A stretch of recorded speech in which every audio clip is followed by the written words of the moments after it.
L'armée ougandaise indique qu'une chasse à l'homme et une opération de sauvetage sont en cours pour arrêter les assaillants et retrouver les élèves enlevés. Les autorités pensent que les auteurs du massacre se dirigent vers le parc national de Virunga, en République démocratique du Congo.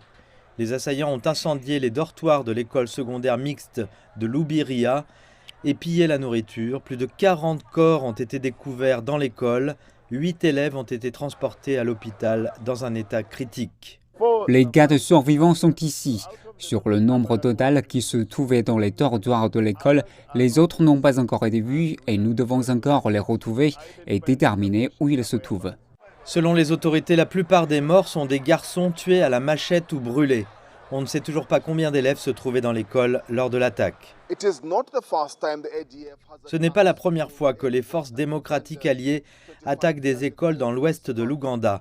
Il y a 25 ans, ce mois-ci, ils avaient attaqué une école technique de KCC et 80 étudiants avaient été tués. Il y a eu beaucoup d'autres actes odieux. Le groupe rebelle a revendiqué les attentats à la bombe de 2021, perpétrés dans la capitale ougandaise, Kampala. Suite à l'escalade des attaques des rebelles, l'Ouganda et la République démocratique du Congo ont uni leurs forces pour mener une opération militaire contre le groupe rebelle. Des poches de combattants subsistent cependant. Il y a maintenant un corridor de mouvement terroriste du Tchad vers la RDC, en passant par la République centrafricaine, qui est maintenant stable. C'est ainsi que les forces démocratiques alliées se renforcent.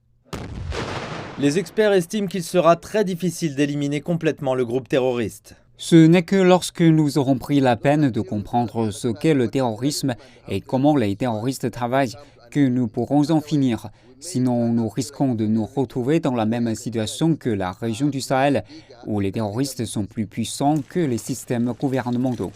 Le groupe rebelle continue de recruter dans certaines parties de l'Est de la République démocratique du Congo, où il est également accusé d'avoir commis des atrocités qui ont entraîné un grand nombre de morts et de déplacements de population.